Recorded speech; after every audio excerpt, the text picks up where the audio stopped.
All right, howdy folks. Welcome back to Top Comics Pressing. In this video, what I'm going to do is just talk you through this copy of Action Comics number 241 that I received from a client to take a quick peek at.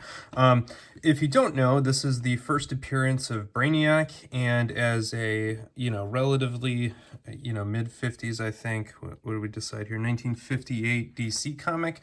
These are hard to find books, and so this book in really any condition is highly sought after by genuine DC collectors.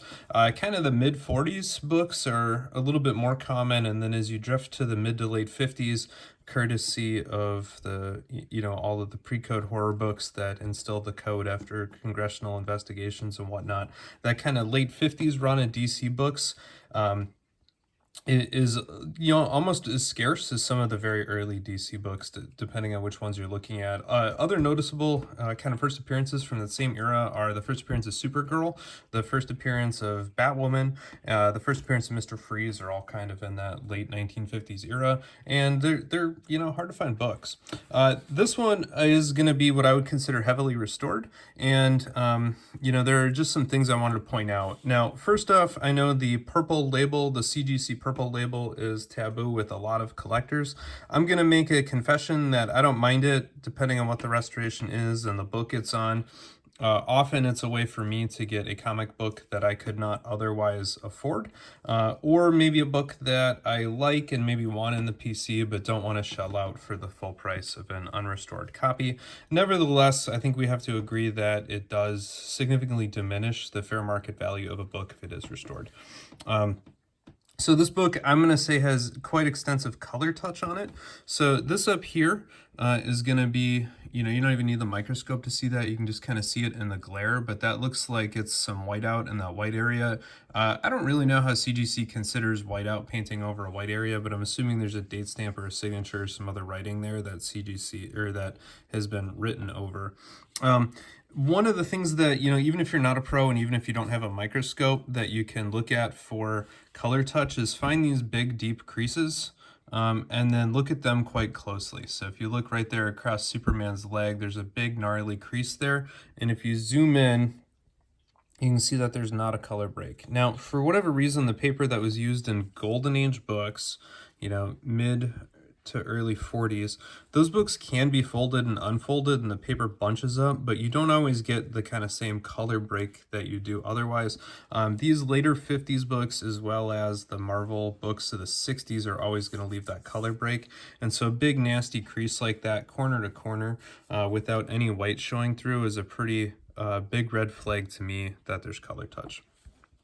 Can also look up through here, and right in here, especially if you look at that purple, you can see that it's a different shade of purple. So it's a big nasty crease, and that big nasty crease has clearly been painted up there, and there's a little bit in there. And then if you look on the cover and all of these really deep recesses through here, you can see all of that kind of spotting. And again, just using the glare as your guide, you can kind of see right there that there's this weird area. Now, sometimes loss of gloss, is just staining, but in this case, if it also has what look like some light brush strokes through that area, I would consider that to be pretty obvious color touch on the surface. And down here on the purples, these purples don't match anywhere near. So all the way from here on over, you can see that there's brush strokes through that purple area. And so all of that area is color touched, as is the area here between Superman's legs. Now, I think it's some other restoration that is in addition to the color touch. So if we open it on up, you can see that in that inner cover, especially down there where there's a little bit of a tear, you can see that perimeter around the tear kind of right here. So somebody has sealed that tear, and you can see the material on both the front and the back. And so somebody just took their finger with some glue and just glued that tear shut. So because of that, that is technically a tear seal on the book, and that is quite visible on the interior cover. So, when you're handling a book that you think is restored, I would open it on up and look at the interior cover. Certainly things like piece fill become a lot more obvious on the interior cover as you have these big white splotches of paper. You can also see a lot of that kind of carry on through through the area up top here. So, you know, right up on this diagonal, you can see where either, you know, whatever solvent was used in paint or some other kind of filler was used for that area to kind of reinforce where those creases were. And there's some more of that down here. So again, you know, if you look at kind of the natural white background by this guy's face, you can see it's relatively white and bright, and then as it comes on out, you can see that. The last thing here is that this book, for a book of this age, should at least have some discoloration, particularly with those clearly off-white pages, but I don't see any sign of that, so this cover was probably submerged and cleaned as well. The last piece of the restoration that you can look at here is all of this light rippling that you can kind of see in the glare there. Now that should go away if it's pressed well, but it might not, because I think this book has also been reglossed. And so for a book of this era, you know, it has a very, very vibrant gloss to it. And the covers feel a little bit heavier than I would be used to feeling. And I think that's because somebody has added gloss to it. Now, I've only caught a couple of books before that have been genuinely and truly reglossed before.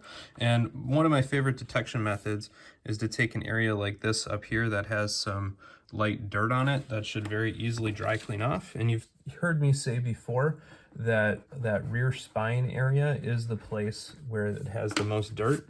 And if we, you know, rub along there where that amount of force and friction should remove that dirt and none of it moves, that tells me that somebody has painted or sealed in the dirt, and so that there's likely a coat of regloss over the top. And I think either that or the cover cleaning is where you're getting this really intense rippling down the spine. That's, you know, kind of either really light cockling or some other sign of moisture exposure that generated that. And so I think that there's a lot of different light forms of restoration on this book. All in all, it's one where I don't think I would attempt restoration removal on. But, you know, if you're a collector and a big DC fan and you're looking for a hard-to-find Brainiac issue, I will point out this is a complete copy. The guts of this issue are all there. They're all nice and relatively vibrant, so this is not a cream issue. I would consider this to be truly off-white, or if you really wanted to be generous, white to off-white, maybe white in the center with off-white near the edges. But it's quite bright. It's going to be very readable for decades. And because of that restoration, you both get a copy that looks and presents much better from arm's length, but is also much more affordable. And so if you don't mind the fact that somebody painted on it and glued it, you know, you can pick up a copy for a really nice price relative to what else you could get. And at least that's kind of how I view it. A lot of comic books have been handled and manipulated by people. Sometimes color touch is a kid drawing a scribble on the cover in the wrong spot. Sometimes it's a professional trying to hide defects, and sometimes it's somebody taking a book that was never really intended to last for very long, and you know, trying to make it look its best for decades to come. So I know that there's the purists out there that always want the unrestored copy, and I understand that. I'm just willing to accept that the world's more complicated than that. Now, one other thing is I handle this. You might ask if I think that the cover's been trimmed. You can see that clearly there's exposed wraps on the front over here. Clearly there's exposed wraps down on the back over here.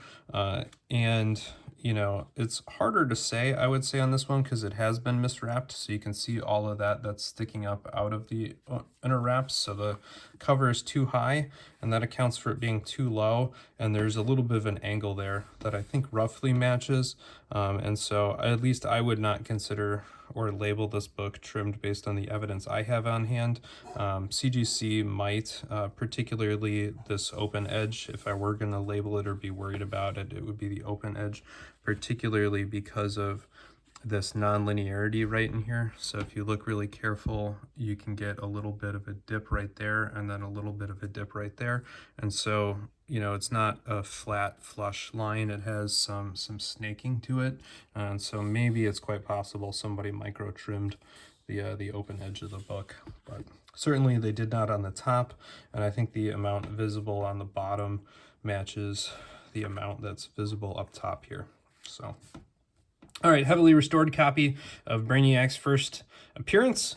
All in all, beautiful copy from arm's length. And if you're a true comic book fan, you know, it's the inside of the story, it's the guts of the book that make it a comic worth having in your collection. And so I think that kind of speaks for itself on this one.